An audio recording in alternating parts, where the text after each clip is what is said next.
téléspectateurs de Web Information Télévision, vous êtes nombreux à nous suivre à ce net moment pour savoir qu'est-ce qui se passe, quelles sont les informations qui circulent et qu'est-ce qui se dit sur la toile. Et nous sommes là, c'est pour vous. Nous allons parler de la signature des accords ou de l'application des sanctions avec M. Nikes Kibelbel qui est avec nous sur ce plateau. Et nous lui disons bienvenue sur notre plateau de Web Information Télévision. Bonjour et merci beaucoup. Je l'ai dit, nous allons parler des accords entre la République démocratique du Congo et tout le reste du pays qui veulent accompagner notre pays dans le processus de paix, enfin, qui est rétablissement de la paix sur toute l'étendue de la République. Monsieur Nikes Kibelbel, une question va partir de l'arrivée ou soit de l'entretien de l'ambassadeur de l'Union européenne en République démocratique du Congo qui a insisté sur l'application ou soit la mise en place de mécanismes qui sont aussi forts dans l'application de la justice, dans la signature des accords. Qu'en pensez-vous? Merci beaucoup. Vous soulignez un point très important, et même la Bible le dit, il n'y a pas de paix sans justice. La justice est là, c'est une justice réparatrice, une justice distributive. La justice est là pour effectivement empêcher les gens à refaire les mêmes bêtises.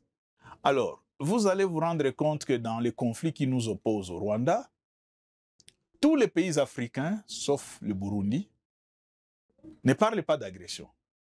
Okay. Tous les pays africains disent qu'il faut régler l'affaire conflit africain, solutions africaines. Sous l'arbre à palabres. Personne ne parle des sanctions. Et plus près de nous, ici, vous avez le duo Conférence épiscopale nationale du Congo, en abrégé CENCO, et Église du Christ au Congo, ECC, qui font un pèlerinage et qui ont clairement dit, d'ailleurs c'est de la bouche du cardinal Ambongo, il n'y a pas de victimes, on n'est pas là pour chercher des victimes. C'est-à-dire, s'il n'y a pas de victimes, c'est qu'il n'y a pas de bourreaux, il n'y a pas de coupables. Ouais. On est là pour régler l'affaire. Donc ça, c'est une mauvaise démarche, parce que dans la ville de Goma, pendant 4 jours, on a dénombré plus de 3000 morts. On a dénombré plus de 5000 blessés. Et on a même dénombré des cas où on est entré dans des hôpitaux, arracher des malades sur leur lit de malades. Oui.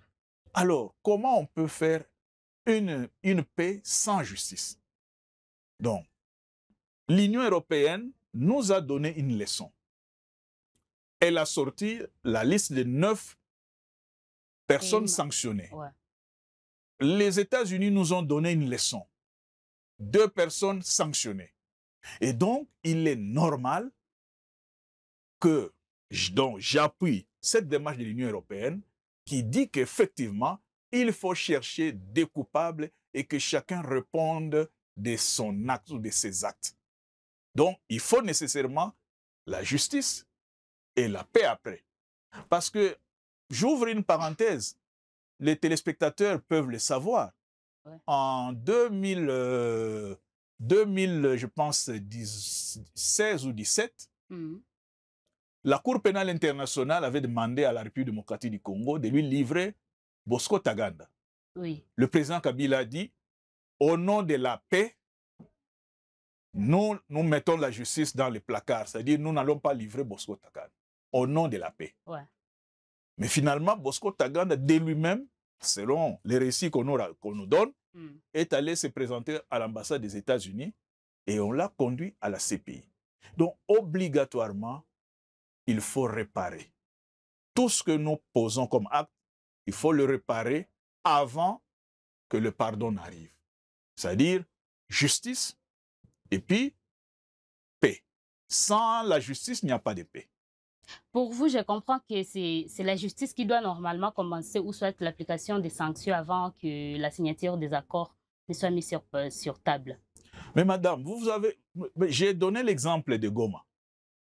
Lorsque Goma tombe, après 4 jours de combat, on dénombre 3000 morts. Ceux qui ont vécu à Goma ou ceux qui vivent à Goma, ils savent qu'il y a des endroits où on ne pouvait pas mettre son nez parce qu'il y avait la puanteur, il y avait le miasme, c'est-à-dire l'odeur de la mort. Oui. Les corps pourrissaient. il y a des gens qui n'ont jamais enterré leur mort. Alors, l'insécurité, les tueries, les enlèvements, ces familles qui sont aujourd'hui en désolation, vous allez les consoler comment? Nous sommes un pays qui compte aujourd'hui plus de 10 millions de morts parce qu'il n'y a pas de justice.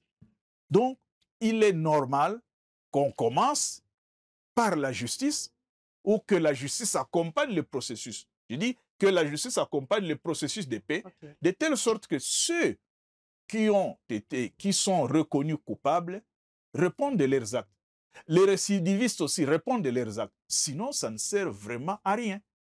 Et nous risquons de voir ce qu'on appelle en latin bis repetita, c'est-à-dire quelqu'un qui a tué aujourd'hui, demain il devient général, le lendemain il quitte, il rentre dans la rébellion, il tue. Non, ce n'est pas normal. Nous sommes dans la civilisation, dans la modernité. Il y a tout le moyen possible pour détecter les fauteurs à nos troupes et il faut nécessairement que la justice accompagne le processus de paix. Depuis que la République démocratique du Congo fait face à ces conflits de guerre, surtout dans la partie est du pays, il y a quand même des accords ou des processus de paix qui ont été entamés, malheureusement, qui n'ont pas abouti à un bon résultat. Qu'est-ce qui peut être à la cause? Mais effectivement, vous savez, si nous prenons un passé récent, nous commençons en 2000, il y a le RCD qui naît. Oui. Le RCD, lorsqu'on arrive à Sun City, on dit on fait table rase, c'est-à-dire effacer les tables, on efface tous les crimes possibles et on se distribue des postes. Ouais. Et il y a ce qu'on appelle amnistie. Donc, tous ceux-là qui avaient tué, ils deviennent, comme on dit dans les églises, de born again. C'est-à-dire nés de nouveau. Et comme ils sont nés de nouveau, tous les péchés qu'ils avaient sont effacés. Et en 2004, qu'est-ce que nous constatons? Il y a les affrontements de Bukavu avec Gilles Moutebousi et Laurent Kunda. En 2006, il y a les CNDP. Mais en 2009, il y a encore amnistie. Parce que ça aboutit, d'abord c'était le brassage, ça aboutit au mixage. Donc il y a amnistie. On oublie, on fait table rase, on oublie tout ce qui s'est passé. Excusez-moi, mais vous savez que les populations civiles ont payé un lourd tribut. Les déplacés de guerre, nous avons des déplacés, ça fait 30 ans. Des gens qui ne vivent plus chez eux. Ouais. Des enfants qui ne peuvent pas aller à l'école. Des femmes violées. Donc en 2009, on fait la même chose, amnistie. En 2012, on fait la même chose, amnistie. Et en 2019, la guerre reprend. En 2021, la guerre reprend. Donc, cette procédure-là, ou cette vision des choses, en disant, tuez, on vous amnistie, ne peut pas résoudre le problème. Ça fait 30 ans que nous sommes en guerre. Et vous savez aussi que tout le combat du prix Nobel de la paix 2018, Dr Denis Mukwege, notre compatriote, c'est de ramener le rapport mapping. Parce que le rapport mapping établit les responsabilités de tous ceux qui ont tué en République démocratique du Congo. Donc, on ne peut pas avoir de paix sans justice. Et la preuve est là, 30 ans durant, il y a des amnisties et il n'y a pas de paix. Parce que les mêmes personnes qui ont été amnistiées, qui ont tué et qui ont été amnistiées, ils reviennent.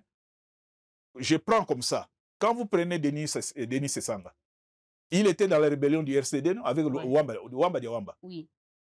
Aujourd'hui, il revient comme opposant. Ça, c'est un exemple. Quand vous prenez dans le cadre de l'armée, vous prenez le Jean Makenga. En 2012, il était FRDC. Oui. Non, en 2009, il était FRDC. En 2012, il est devenu M23. En 2022, 23, 24, il est encore M23. Ça, ce sont des exemples. On peut citer comme ça. La liste, elle est longue. Donc, nous disons que le processus de paix doit être accompagné par le processus de justice. Ou en d'autres termes, la justice doit côtoyer le processus de paix pour récupérer ceux qui ont commis des exactions. Et à ce moment-là, vous savez, on dit la peur du gendarme. C'est un peu, ça vous pousse à ne pas commettre des crimes. Si on ne craint pas les gendarmes, comment voulez-vous qu'il y ait la paix? Non, les criminels vont continuer à commettre des crimes, des exactions. Et les morts seront comme si c'était des gens qui sont morts sans valeur, tout ça, ainsi de suite, sans raison d'être. C'est les damnés de la terre, comme disait Franck Fanon. Mais il faut, c'est comme ça d'ailleurs, chez nous au Congo, il y a les génocaustes. Ouais. Il y a les cimetières de la guerre de 6 jours. Il y a des monuments, on a enterré des femmes vivantes à Makobola. Oui. Alors, si vous dites qu'il n'y a pas de justice, toutes ces familles deviennent quoi? Si toutes ces familles deviennent des victimes de la nation congolaise qui n'a pas su réparer ce qu'ils ont subi.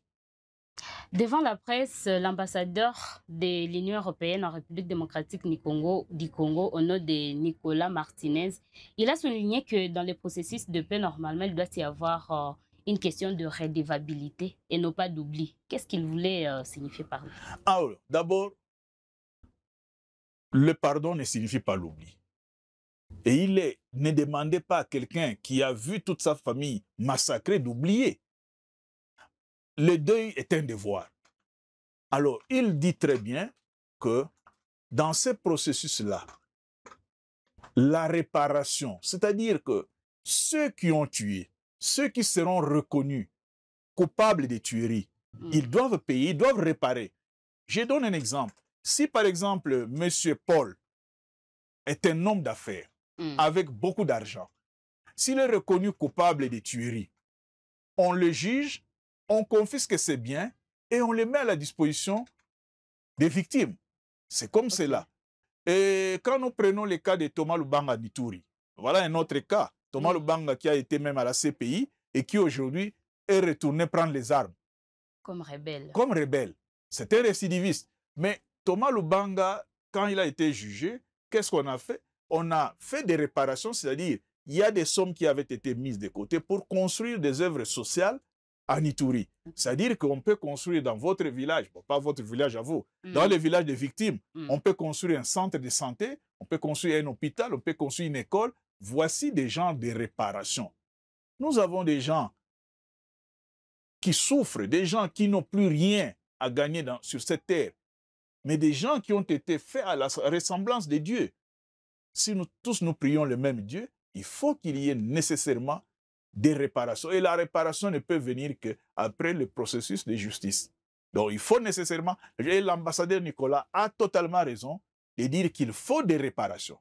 Il faut obligatoirement des réparations. Il a souligné aussi lors de son interview un partenariat entre l'Union européenne et l'Union africaine. Qu'en profite la République démocratique du Congo de cette union? Alors, les partenariats, c'est souvent, vous avez les bilatérales et les multilatérales, ainsi de suite. Mais l'Union africaine est une machine trop lourde, administrative trop lourde. C'est vrai que dans le conflit qui nous oppose, qui oppose la République démocratique du Congo au Rwanda, on veut finalement que la solution soit africaine. C'est-à-dire qu'au finish, que l'Union africaine puisse essayer d'accompagner ce processus-là après avoir signé tous les documents possibles. Ouais. Alors, dans ces conditions-là, l'Union européenne pourra accompagner l'Union africaine dans l'application. Mais je l'ai souligné dès le début. Comment expliquer que l'Union européenne prend des sanctions contre des rebelles et l'Union africaine est incapable de prendre des sanctions, même des condamnés? Donc, c'est une lourdeur, mais comme on ne peut pas l'exclure, on va voir ce que ça va donner comme résultat. L'Union européenne, en insistant sur l'application des sanctions, et il a aussi réaffirmé qu'il va accompagner la République démocratique du Congo. Je voulais savoir qu'est-ce qui est, ou soit quel pays en avantagerait beaucoup plus, parce qu'il a souligné aussi la signature sur les accords des minéraux de la République démocratique du Congo. Alors, il faut souligner d'abord une chose, que nos minéraux sortent frauduleusement. Et que le minerai qui sort frauduleusement, ils sont achetés par ceux que le président Félix Tshisekedi appelle les receleurs. Ouais. Alors, si les receleurs qu'on retrouve dans l'Union européenne disent, écoutez, désormais, nous allons traiter avec vous, avec la République démocratique du Congo, c'est déjà une victoire. Ne fût-ce que ça. Cela signifie que, au lieu que les minéraux sortent par la fraude et que le Congo ne puisse rien gagner, dans ces partenariats, on peut vous dire, vous nous donnez de l'argent, vous avez des minéraux ou bien vous construisez une route, ainsi de suite. c'est les gagnants-gagnants, c'est ça ce qui est important. Cela veut simplement dire que l'Union européenne aujourd'hui est consciente de ce qu'elle a fait avant. Vous savez que l'Union européenne, la France à travers l'Union européenne, soutient le Rwanda. La France soutient l'Ouganda. Soutien militaire, je voudrais dire. Okay. Alors, donc, si l'Union européenne se ressaisit, elle nous dit, écoutez, désormais, je ne veux plus acheter chez les voleurs pour être receleur. Je vais maintenant négocier avec vous pour qu'ensemble nous puissions trouver un modus operandi, un modus vivendi, c'est-à-dire un mode opératoire, un mode de vie qui va profiter à nos populations. Vous voyez par exemple en Belgique et même en France, des Congolais ou des Français, des Belges de souche congolaise, ils ont fait un lobby sérieux contre les minéraux de sang. Cela signifie effectivement que aujourd'hui que tout le monde ouvre les yeux, l'Union européenne est obligée de faire comme les autres, c'est-à-dire de signer avec la République démocratique du Congo. Je reviens à la phrase du pape François. Retirez vos mains de la République démocratique du Congo. Retirez vos mains de l'Afrique. N'étouffez pas ces pays. Vous comprenez? Cela signifie simplement que, effectivement, on demande à ce qu'il y ait négociation d'égal à égal pour que chaque camp se retrouve gagnant. Alors, pour les pays qui sont en conflit, c'est-à-dire qui sont en train d'entamer le processus de signature des accords et la communauté internationale, qu'est-ce qui retarde l'autre? Est-ce que c'est la signature des accords ou comment dirais-je, la signature des accords ou l'application des sanctions? Alors, les accords ne sont pas signés de bonne foi. Il y a eu pression. Mais lorsque nous regardons pratiquement du côté des États-Unis, il y a un calendrier. Même si le calendrier ne dit pas son nom, vous voyez que ça commençait par une rencontre de deux ministres des Affaires étrangères, le 25 avril, si je ne me trompe pas, et le 2 mai, on a demandé à chaque ministre de déposer son plan. Ils ont déposé, et selon ce que nous avons appris, les États-Unis sont en train d'étudier ces plans, et peut-être dans une semaine, dans 2 semaines, les deux ministres vont revenir pour donner leur appréciation du plan final. Et une fois le plan final accepté, les deux chefs d'État, avec d'autres témoins, se retrouveront autour de Donald Trump pour une signature finale et l'application effective de cette feuille de route-là. Donc, c'est un processus. C'est vrai pour les Congolais qui souffrent, ils voudraient que, comme par une baguette magique, tout s'arrête, mais ça ne se fait pas comme cela. OK. Et maintenant, dans l'application des sanctions, que dit la communauté internationale, ou soit le processus de l'application des sanctions? Pourquoi la communauté internationale reste un peu silencieuse? Parce que ça ne se souligne plus actuellement. Non, mais les États-Unis ont sanctionné 2 personnes. L'Union européenne a sanctionné 9 personnes. Alors, on va voir, lorsque cette feuille de route-là sera mise sur pied, ceux qui ne vont pas, ceux qui vont retarder l'application, ils seront sanctionnés. Il y a déjà, donc, je peux dire au bas mot, il y a déjà 11 personnes qui sont sanctionnées. On n'a pas levé leurs sanctions. Ils sont toujours sous sanction. Et en République, et puis, il n'y a pas 9. Vous savez que les États-Unis, dans le cadre des élections de 2019, Corneille Nangaa a été sanctionné aussi. Donc, il y a des gens qui sont sous sanction. Ils ne peuvent pas voyager dans les pays occidentaux. Donc, les sanctions restent. Et peut-être si demain, ils montrent la bonne foi, ils signent et que la paix revienne, on peut voir comment lever les sanctions. Mais les sanctions jusque-là, ils sont là, elles sont là et elles restent. Aussi longtemps, le président Kagame n'aura pas accepté que c'est lui qui soutient directement les agresseurs de la RDC. Est-ce que vous pensez que ça sera facile pour les agresseurs de retirer leurs mains? On a déjà sanctionné l'un des plus proches du président Kagame, James Kabarebe, est sous sanction. Mais ce que nous devons dire, il faut attendre la signature finale, du document final que Trump va présenter aux 2 chefs d'État et nous verrons. Parce que n'oubliez pas que la résolution 2773 a 4 ou 5 points très importants. Le premier, que le Rwanda doit se retirer, doit respecter la souveraineté et l'intégrité du territoire congolais. Et donc, il doit retirer ses troupes. 3, il doit arrêter son soutien au M23. Et puis, on peut continuer. Donc, c'est documenté. Alors, il peut refuser aujourd'hui, mais lorsqu'ils seront devant les accords à signer, s'ils ne signent pas, c'est à ce moment-là nous pourrons spéculer. Mais à ce moment-ci, observons ce qui va se passer les jours de la signature de cette feuille de route. Que deviendra la suite de ces accords? Parce que jusqu'à preuve du contraire, le coordonnateur de l'FCM23 dit que le M23, c'est un mouvement congolais et pas rwandais. Alors, d'abord, il y a deux branches dans la négociation. La première branche, c'est ce qui concerne les États. Les deux pays, les États. Oui.